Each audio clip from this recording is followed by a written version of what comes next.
جیسا کہ آپ حضرات کو معلوم ہے کہ یہ ذوالحجہ کا مہینہ قربانی والا مہینہ ہے۔ اللہ تبارک و تعالی نے اس مہینے کے اندر جو مسلمانوں سے ڈیمانڈ کی، جو چیز مسلمانوں سے وہ طلب کی، وہ ہے قربانی۔ جانوروں کی جو قربانی ہے وہ تو ہم نے ادا کر دی، لیکن کہیں اسی خوشی کے اندر ہم اس قربانی کو نہ بھول جائیں جو ایک اسلامی ریاست کے امن کی بقا کے لیے اپنی جان کو اللہ کی راہ میں قربان کر دیا۔ کہیں ہم اس جان کو نہ بھول جائیں کہ جس نے اللہ تبارک و تعالیٰ کی راستے میں، اس کی راہ میں اپنی شہادت کو اولین ترجیح سمجھا۔ کہیں ہم اس قربانی کو نہ بھول جائیں جس قربانی کی وجہ سے اس امت کے اندر جو ایک بہت بڑی فتنہ اور آزمائش کی لہر آنی تھی، اللہ تبارک و تعالیٰ نے ان کی شہادت، ان کی قربانی سے روک دی۔ وہ شخصیت کون ہے یہ تو آپ سب کو معلوم ہو جائے گا، لیکن اس سے پہلے ایک چیز سمجھنے کی بات ہے کہ اسلام ایک ایسا دین ہے جس کی اہمیت، جس کے اندر امن کی اہمیت باقی مذاہب سے نسبتاً زیادہ ہے، اور یہ بات ہمیں بہت اچھے طریقے سے معلوم ہے کہ امن کے لیے ہمارے حاکموں نے، آپ صلی اللہ علیہ وسلم کے شاگردوں نے، لخت جگر نے اپنی شہادتیں دی صرف اور صرف امن کی بقا کے لیے، کہ امن کی بقا، امن اس امت مسلمہ میں سب سے مضبوط چیز ہے۔ اور واقعتاً یہ ان سب نے اپنی شہادت کے ذریعے یہ چیز بتلا دی کہ روئے زمین کے اوپر جس امت میں سب سے زیادہ امن ہے وہ امت محمدیہ ہے صلی اللہ علیہ وسلم۔ ورنہ ہر مذہب کے اندر جس کی حکومت گرائی جائے وہ کبھی چین سے نہیں بیٹھتا۔ جس کی حکومت گر جائے ہمیشہ یہی چاہتا ہے کہ اگر میں حاکم وقت نہیں تو اس ریاست کی کوئی ضرورت نہیں۔ لیکن اللہ تبارک و تعالی نے اس دین اسلام میں جن حاکموں کو موقع ملا، اللہ تبارک و تعالی نے ان کے ذریعے ثابت کیا کہ اقتدار کچھ نہیں، اصل چیز یہ ہے کہ امت محمدیہ میں فتنے نہ اٹھیں بلکہ امن رہے۔ میری مراد حضرت عثمان غنی رضی اللہ تعالی عنہ، حضرت عثمان ذو النورین رضی اللہ تعالی عنہ،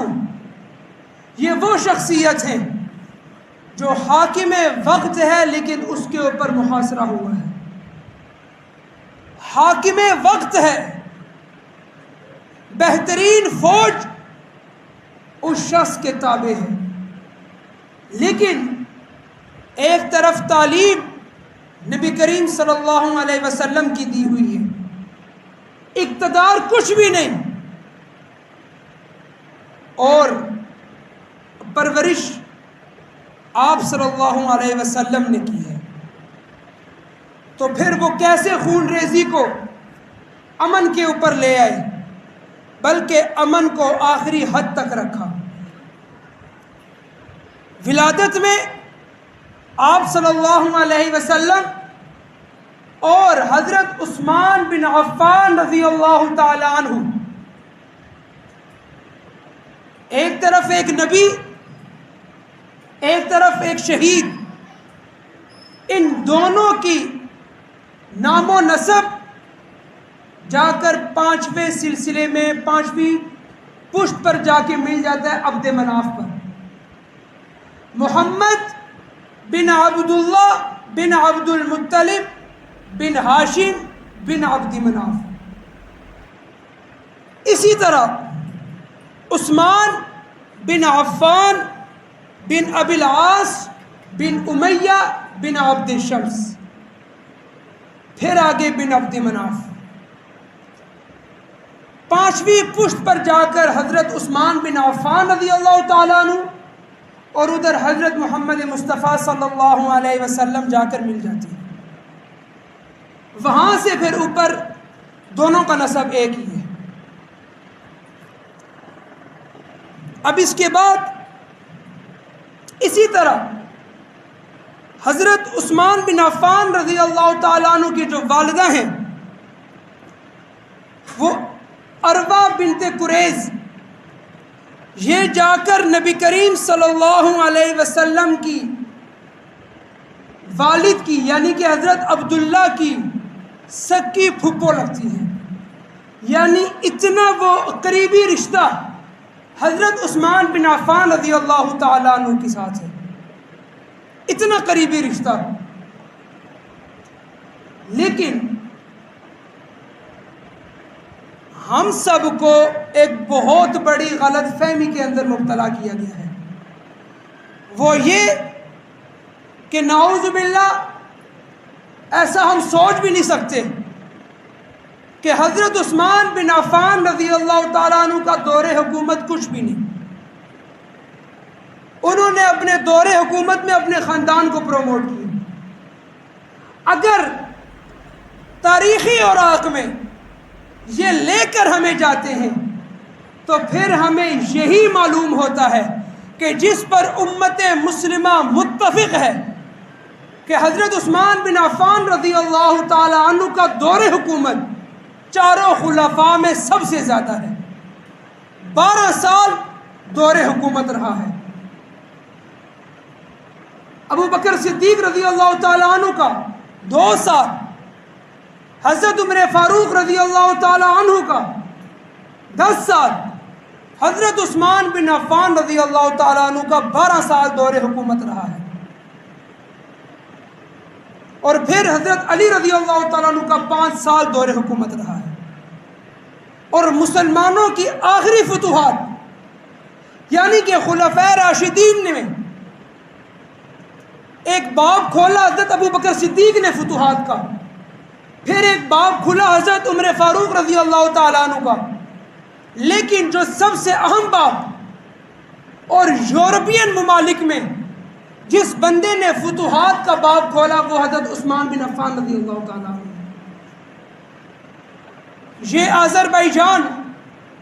یہ آرمینیا، یہ قبرص، تمام ریاستیں، بلکہ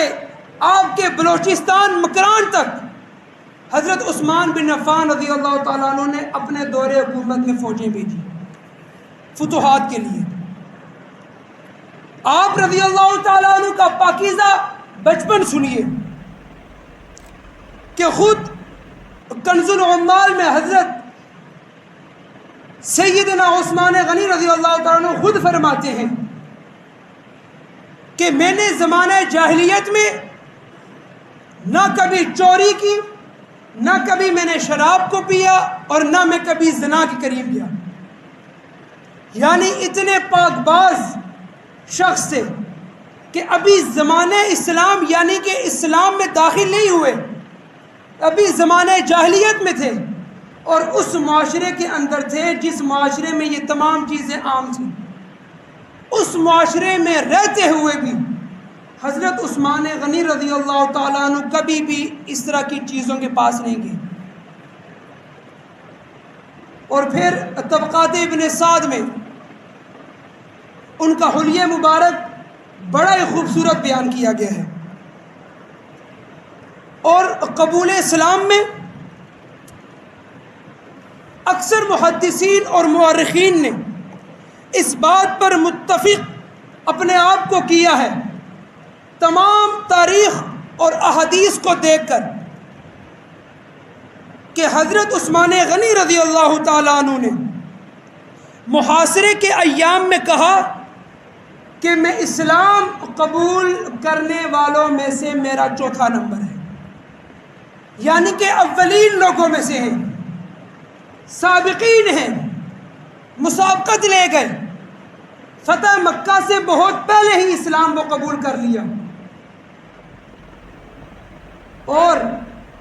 والسابقون الاولون کے صحیح مصداق ہے کہ واقعتاً یہ ان پہلے مسلمانوں میں سے ہیں کہ جن پر اللہ تبارک و تعالیٰ نے آزمائشیں بھی ڈھائی اور پھر ان آزمائشوں سے نکال کر ان کو روشن چراغ بنا دیا، یہ ان لوگوں میں سے ہیں۔ معاشی اور سماجی حیثیت، آپ صلی اللہ علیہ وسلم نے خود فرمایا کہ غزوہ تبوک میں جب حضرت عثمان غنی رضی اللہ تعالیٰ عنہ نے اتنا ساز و سامان فوجی اور اتنا ساز و سامان خورد و نوش کے لیے دیا، تو اس وقت فرمایا آپ صلی اللہ علیہ وسلم نے جب 300 اونٹ مکمل ساز و سامان کے ساتھ حضور نبی کریم صلی اللہ علیہ وسلم کے قدموں کے آگے رکھ دیا، تو اس وقت فرمایا کہ اے عثمان، اب تیرا کوئی بھی عمل تجھے کوئی نقصان نہیں پہنچائے گا، یعنی اب اللہ تیرے سے راضی ہو چکا ہے۔ اور پھر خصوصاً اللہ تبارک و تعالیٰ کے پیارے صحابہ کو اور پیارے نبی کو میٹھے پانی کا کنواں بھی اپنی رقم ادا و کر کے مسلمانوں کے ہاتھوں میں دیا۔ اور کیا چاہیے کہ ایک شخص ایک چیز خرید کر نبی کریم صلی اللہ علیہ وسلم کے حوالے کر دے اور نبی کریم صلی اللہ علیہ وسلم خود بھی پانی پیے اور پھر صحابہ کرام کو بھی پانی پینے کی اجازت دے، اس سے اور خوش فہمی کی اور کیا بات ہو سکتی ہے؟ ہمارے اس دور میں اگر ہمارے ہاں کوئی دنیا دار شخص ہمارا مہمان بن جائے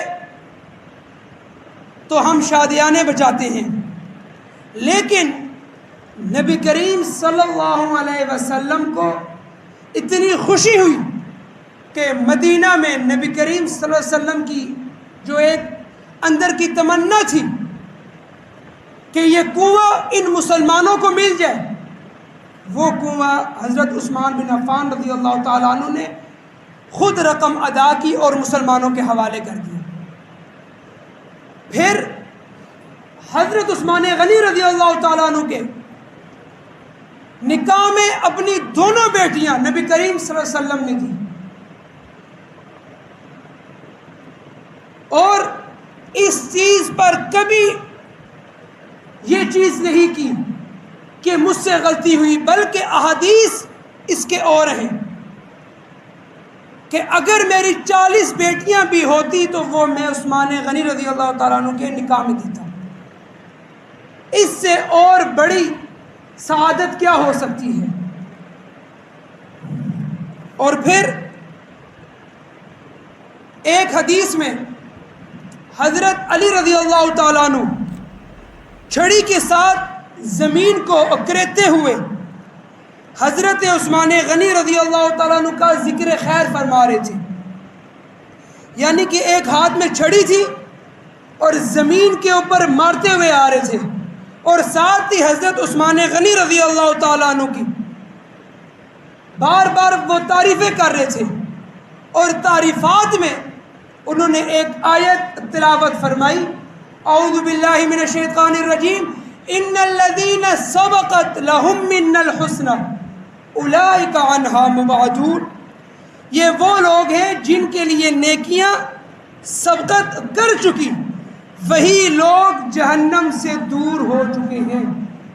وہی لوگ جہنم سے دور ہو چکے ہیں، ہو جائیں گے۔ اب جہنم کے قریب یہ لوگ نہیں آئیں گے. یہ انہوں نے تذکرہ اس وقت کیا جب حضرت عثمان غنی رضی اللہ تعالیٰ عنہ کی بات چل رہی تھی. اور پھر آپ خود دیکھیں بارگاہ رسالت میں حضرت عثمان غنی رضی اللہ تعالیٰ عنہ صحیح مسلم میں حضرت ابو موسیٰ اشعری رضی اللہ تعالیٰ عنہ فرماتے ہیں کہ اکابر صحابہ کرام، بڑے بڑے صحابہ کرام وہاں پر موجود تھے کہ انہی میں سے ایک شخص نے دروازے میں دستک دی، اور اس وقت نبی کریم صلی اللہ علیہ وسلم نے فرمایا کہ اے ابو موسیٰ، جا کر وہ دروازہ کھولو اور اسے جنت کی بشارت دے دو. جب ابو موسیٰ اشعری رضی اللہ تعالیٰ عنہ گئے اور جا کر وہ دروازہ کھولا تو سب نے دیکھا حضرت عثمان غنی رضی اللہ تعالیٰ عنہ تھے، اور انہیں اسی وقت جنت کی بشارت دے دی. اور یہ کئی مواقع ہیں جن میں حضرت عثمان غنی رضی اللہ تعالیٰ عنہ نے کو بشارت دی گئی. پھر ایک پہاڑ کے اوپر حضرت عثمان غنی رضی اللہ تعالیٰ عنہ، حضرت عمر رضی اللہ تعالیٰ عنہ، حضرت ابو بکر صدیق رضی اللہ تعالیٰ عنہ اور نبی کریم صلی اللہ علیہ وسلم خود موجود تھے. اچانک اس پہاڑ پر زلزلہ طاری ہوا تو اس وقت حضرت عثمان بن عفان رضی اللہ تعالیٰ عنہ نے کہا کہ رک جا، تیرے اوپر ایک نبی، ایک صدیق اور 2 شہداء موجود ہیں، 2 شہید موجود ہیں، ایک صدیق موجود ہے اور ایک خود نبی موجود ہے. لہذا حضرت عثمان بن عفان رضی اللہ تعالیٰ عنہ ایک عبقری شخصیت تھی اپنی سیاست کے اندر بھی. صحیح مسلم میں حضرت عائشہ رضی اللہ تعالیٰ عنہ فرماتی ہیں کہ نبی کریم صلی اللہ علیہ وسلم نے فرمایا کہ حضرت عثمان بن عفان رضی اللہ تعالیٰ عنہ ایک ایسی شخصیت ہیں جن سے فرشتے بھی حیا کرتے ہیں. اور وہ کیوں حیا کرتے ہیں؟ میں نے بہت پہلے آپ کے سامنے وہ حدیث رکھی کہ جس کو خود حضرت عثمان بن عفان رضی اللہ تعالیٰ عنہ نے روایت کیا اور خود فرمایا کہ میں زمانہ جاہلیت میں نہ کبھی شراب کے پاس گیا اور نہ ہی میں کبھی زمانہ جاہلیت میں زنا کے پاس کیا اور نہ ہی میں کسی چوری والے کام کے پاس گیا. یعنی کہ زمانہ جاہلیت کے اندر بھی پاک باز اور پھر اسلام کے اندر تو بدرجہ اتم پاک باز تھے. لہذا حضرت عثمان بن عفان رضی اللہ تعالیٰ عنہ کی ایک بہت اسلامی خدمات ہیں، بہت زیادہ، کہ حضرت عثمان غنی رضی اللہ تعالیٰ عنہ غزوات میں شرکت بنفس نفیس، جن غزوات میں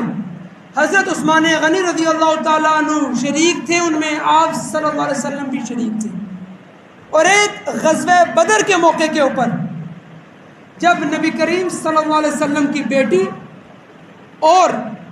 ان کی بیوی بہت سخت بیمار تھی تو اس وقت نبی کریم صلی اللہ علیہ وسلم نے ان کو روکا کہ تم یہیں پر رکو. باقی تمام غزوات میں نبی کریم صلی اللہ علیہ وسلم کی شانہ بشانہ رہے. اور ایک موقع کے اوپر غزوہ تبوک میں حضرت علی رضی اللہ تعالیٰ عنہ کو بھی روکا. جب مدینہ سے صحابہ کرام نکل آئے تو اس وقت اپنا نائب مدینہ پر بچوں اور عورتوں کے اوپر کہ تمہاری ان کے اوپر نگرانی ہے، اس وقت حضرت علی کو بھی روکا گیا تھا. لہٰذا صلح حدیبیہ دیکھ لیجئے اور بیعت رضوان دیکھ لیجئے کہ صلح حدیبیہ کے اندر نبی کریم صلی اللہ علیہ وسلم نے جب خواب دیکھا کہ میں اور میرے صحابہ کرام مکہ کا طواف کر رہے ہیں، خانہ کعبہ کا طواف کر رہے ہیں اور عمرہ کر رہے ہیں، تو اس وقت نبی کریم صلی اللہ علیہ وسلم نے 1400 ایک روایت کے مطابق 1500 صحابہ کرام کو ساتھ لیا اور چل دیے. اور جب وہاں پہنچے تو وہاں پر جا کر انہوں نے کہا کہ آپ عمرہ نہیں کر سکتے. حضرت عثمان بن عفان رضی اللہ تعالیٰ عنہ کو بھیجا گیا کہ تم جا کر مکہ کے سرداروں سے اس بات پر مذاکرات کرو کہ ہم ابھی آئے ہیں، ہمیں یہ عمرہ کرنے دیا جائے. حضرت عثمان غنی رضی اللہ تعالیٰ عنہ گئے، اور جب اندر گئے تو انہوں نے کہا اے عثمان، تم یہاں پر عمرہ کر سکتے ہو، تمہارا نبی نہیں یہاں پر عمرہ کر سکتا۔ حضرت عثمان غنی رضی اللہ تعالیٰ نے کہا کہ جب نبی کریم صلی اللہ علیہ وسلم عمرے میں شامل نہیں ہیں تو میں کیوں عمرہ کروں؟ بہرحال انہیں اندر پابند سلاسل وہ کر دیا گیا۔ اسی وقت یہ افواہ اٹھی کہ حضرت عثمان غنی رضی اللہ تعالیٰ عنہ کو شہید کر دیا گیا۔ حضرت محمد مصطفیٰ صلی اللہ علیہ وسلم، میرے اور آپ کے پیارے نبی نے ایک دفعہ بھی نہیں سوچا کہ امت میں ابھی امن ہے، امت میں ابھی کوئی جنگ نہیں ہے، ہم اسلحے کے ساتھ نہیں آئے، بلکہ اسی وقت حضرت عثمان غنی رضی اللہ تعالیٰ عنہ کی شہادت کی خبر سنتے ہی بیعت رضوان، اصل میں سے اگر کہا جائے بیعت موت کی گئی، کہ موت کے اوپر بیعت کی گئی کہ جب تک ہم حضرت عثمان غنی رضی اللہ تعالیٰ عنہ کا بدلہ نہیں لے لیتے ہم ابھی واپس نہیں جائیں گے۔ یہ بیعت لی گئی تھی حضرت عثمان غنی رضی اللہ تعالیٰ عنہ کی محبت میں۔ اور پھر جب تمام صحابہ کرام نے بیعت کی، پھر اپنا بایاں ہاتھ اوپر رکھا اور یہ کہا کہ یہ عثمان کا ہاتھ ہے۔ یہ احادیث کیوں ہم سے الگ ہو جاتی ہیں، کیوں ہماری نگاہوں سے ہٹ جاتی ہیں؟ پھر اس کے بعد مکارم اخلاق دیکھیے، اخلاق میں بھی اعلیٰ کہ اپنے دور کے اندر، بلکہ خود مشکاہ شریف کی حدیث، اور میں نے پہلے بھی آپ کے سامنے ذکر کی کہ فرشتے بھی حضرت عثمان غنی رضی اللہ تعالیٰ عنہ سے حیا کرتے تھے، یعنی اتنے باحیا انسان تھے۔ اور پھر عبادات کے اندر آپ رضی اللہ تعالیٰ عنہ کا اگر کہا جائے کہ ثانی ملنا مشکل کیوں ہے، کہ جب آخر میں محاصرے کے دوران جب باغیوں نے ارد گرد سے محاصرہ کر لیا، اس وقت بھی حضرت عثمان غنی رضی اللہ تعالیٰ عنہ نے ایک ایک رکعت میں پورا قرآن پڑھا، ایک رکعت میں پورا قرآن پڑھا محاصرے کے دوران۔ جب انسان کے سامنے موت ہو، خود حضرت حسن رضی اللہ تعالیٰ عنہ اور عبداللہ بن عمر رضی اللہ تعالیٰ عنہ بار بار یہ پوچھتے کہ اے عثمان، پچھلے وہ دروازے سے نکل جائیے، ہم آپ کو مکہ کے راستے میں روانہ کر دیں گے، آپ کی جان بچ جائے گی۔ نمبر 2 آپشن یہ ہے کہ یا تو ہم ان پر اٹیک کرتے ہیں، یہ باغی نہیں کچھ کر سکتے، یا پھر نمبر 3 ایک ہی راستہ شہادت کا۔ حضرت عثمان غنی رضی اللہ تعالیٰ عنہ میں نے شروع میں فرمایا کہ امن کی بقا امت مسلمہ میں اتنی ضروری ہے کہ حاکم وقت نے اپنے امن کے اوپر کوئی سمجھوتا نہیں کیا اور اپنی شہادت کو اول ترجیح دی، شہادت دے دی اللہ کی راہ میں، لیکن امت مسلمہ میں کبھی بھی انہوں نے امن کو خراب کرنے کی کوشش نہیں کی۔ ورنہ حاکم وقت تھے حضرت عثمان، صرف ایک آرڈر دینا تھا، لیکن مدینۃ الرسول، رسول اللہ صلی اللہ علیہ وسلم کا شہر، اس کا امن خراب نہ ہو، اس میں خون ریزی نہ ہو، لہٰذا اپنی شہادت کو اول ترجیح دی۔ یہ حاکم وقت ہوا کرتے تھے ہمارے مسلمانوں کے۔ اور اب کسی بھی ملک کے اندر اگر کوئی حاکم وقت گر جائے تو پھر وہ ملک بچ جائے، یہ بہت مشکل ہوتا ہے۔ ورنہ عام طور پر کوئی بھی حاکم وقت ہو، کوئی بھی حاکم ہو، وہ کسی بھی اسلامی ملک کا ہو، شاد و نادر کسی نے یہ مثال قائم کی ہو، ورنہ اس ملک کا امن لازماً خراب ہوتا ہے۔ اسی لیے حضرت عثمان غنی رضی اللہ تعالیٰ عنہ ایسی شخصیت تھی، اور جب اپنا دور حکومت تھا اس وقت جو ان کے خلاف باتیں کرتا تو آخر وہ خود ہی چپ ہو جایا کرتا۔ کیوں؟ کیونکہ روزانہ کوئی نہ کوئی حضرت عثمان بن عفان رضی اللہ تعالیٰ عنہ کی طرف سے عورتوں کے لیے، بچوں کے لیے، بوڑھوں کے لیے وظائف ان کو دیے جاتے تھے۔ کوئی بچہ پیدا ہو گیا، ایک عورت نے فرمایا کہ میرے ہاں ایک بچہ پیدا ہوا، حضرت عثمان بن عفان رضی اللہ تعالیٰ عنہ نے 50 درہم اور کپڑے کے وہ جوڑے بیچے، اور ساتھ ہی بولا کہ جب یہ بچہ 1 سال کا ہو جائے گا تو تمہارے وظائف میں 100 دراہم ہو جائیں گے، یعنی 50 دراہم کا اضافہ ہو جائے گا۔ یہ حاکم وقت ہوا کرتے تھے کہ سب سے پہلا اسلامی بیڑا، بحری بیڑا حضرت امیر معاویہ رضی اللہ تعالیٰ عنہ کی نگرانی میں حضرت عثمان غنی رضی اللہ تعالیٰ عنہ نے بنایا۔ اور پھر نمبر 2 کہ عورتوں میں، بچوں میں، اپنی رعایا کے اندر انہوں نے شہد، گھی، یہ چیزیں بھی وہ تقسیم کی، کہیں میری رعایا اس بات پر نہ آ جائے کہ عثمان ہمیں نہیں دیکھتا۔ خود مسائل سنتے، جو مسائل اسی وقت حل وہ کرنے کے ہوتے اسی وقت حل کرتے۔ مغیرہ بن شعبہ کے غلام نے ان کی دعوت کی تو اس غلام کی دعوت کو بھی وہ قبول کیا۔ حاکم وقت ایک غلام کی دعوت پر جا رہے ہیں، حاکم وقت خود اپنے ہاتھوں سے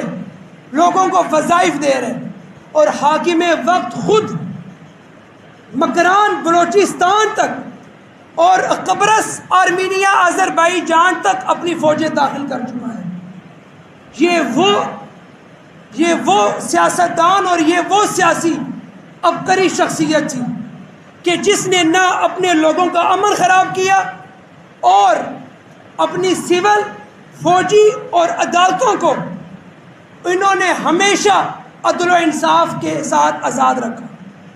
ہر محکمہ ان کے دور حکومت میں آزاد تھا، کسی کے اوپر کوئی بھی حضرت عثمان کا زور نہیں چلتا تھا، بلکہ خود ایک محکمے کے حضرت علی رضی اللہ تعالیٰ عنہ حاکم ہیں، اور ایک محکمے کے ایک اور صحابی، لہٰذا صحابہ کرام کو بڑی بڑی پوسٹیں دی گئی، اور وہ صحابہ کرام اس کے اہل تھے۔ یہ نہیں کہ جس کی فیلڈ یہ ہے اس کو اس فیلڈ میں لگایا گیا، جس کی یہ فیلڈ ہے اس کو اس فیلڈ میں لگایا گیا۔ اسی لیے جا کر حضرت عثمان بن عفان رضی اللہ تعالیٰ عنہ نے 22 لاکھ مربع میل سے لے کر 44 لاکھ مربع میل تک حکومت کی۔ آپ کا پورا ایشیائے وہ کوچک، آپ کا وہ ترکی کا اکثر حصہ، آرمینیا، آذربائیجان اور آج کل سائپرس جسے کہا جاتا ہے وہ قبرص، یورپ کے اندر حضرت عثمان کے دور حکومت میں فوجیں داخل ہوئی، اور پھر جن ممالک میں آج کل کے لحاظ سے حضرت عمر فاروق کے دور کے اندر بغاوت شروع ہوگی، ان بغاوتوں کو ختم کیا اور ان علاقوں کو دوبارہ فتح کیا۔ یہ حضرت عثمان بن عفان رضی اللہ تعالیٰ عنہ کا دور حکومت تھا۔ اللہ تبارک و تعالیٰ سے یہی دعا ہے کہ اللہ تبارک و تعالیٰ ہمیں ان کے نقش قدم پر چلنے کی توفیق دے۔ اور یہ وہ ایسی شخصیت تھی کہ جب آخری دن ان کو شہید کیا گیا تو جس شخص نے ان کی شہادت کی خبر سنی 18 ذی الحجہ کو، تو وہ ادھر کا ادھر رہ گیا کہ باغیوں نے حاکم وقت کو شہید کر دیا اور مسلمانوں کو شہید کر دیا۔ اور یہ آخری وہ دروازہ تھا پھر جس کے بعد اس امت مسلمہ نے خیر کم دیکھی ہے، فتنے زیادہ دیکھی ہے۔ یہ حضرت عثمان بن عفان رضی اللہ تعالیٰ عنہ تھے جنہوں نے اپنے اوپر ہی، اگر یوں کہا جائے کہ فتنوں کا آغاز حضرت عثمان غنی کی شہادت سے ہو گیا تو ہو گیا، ورنہ شیر خدا حضرت علی المرتضیٰ رضی اللہ تعالیٰ عنہ کے دور حکومت میں 1 انچ بھی اسلام فتح نہیں ہوا۔ کیوں؟ کیونکہ اندر کی بغاوتیں اٹھ چکی تھیں۔ یہ آخری خلیفۃ المسلمین تھے، یہ آخری خلیفہ تھے کہ جنہوں نے اتنی زیادہ فتوحات کی، 44 لاکھ مربع میل تک اسلام کا جھنڈا لہرایا اور فوج کو منظم کیا، عدالتوں کو منظم کیا، ہر ادارے کو منظم کیا، اور پھر آخر میں اللہ کی راہ میں اپنی جان کا نذرانہ پیش کیا، اور اس امت مسلمہ کے امن کو خراب نہیں کیا بلکہ اپنی شہادت کو آگے رکھ کر اس امت مسلمہ کے امن کو رکھا۔ لیکن آج کل دانشور یہ کہا کرتے ہیں کہ امت مسلمہ سب سے بڑی دہشت گرد ہے۔ اگر دہشت گرد ہے تو پھر اس وقت جو سب سے بڑا دہشت گرد جو پچھلے 70 سالوں سے ایک منٹ کے لیے بھی فارغ نہیں ہوا، یا تو اس کی فوج عراق میں، یا فوج ایران میں، یا فوج غزہ میں، یا پھر فوج اردن میں، یا پھر فوج شام میں ہے، سب سے بڑا دہشت گرد وہ ہے۔ امت مسلمہ کے ممالک تو اپنی اپنی جگہ پر ہیں، بلکہ یوں کہا جائے کہ اس وقت سب سے مظلوم امت مسلمہ ہے، اور سب سے بڑا ظالم یہ وقت کا اسرائیل اور امریکہ ہے۔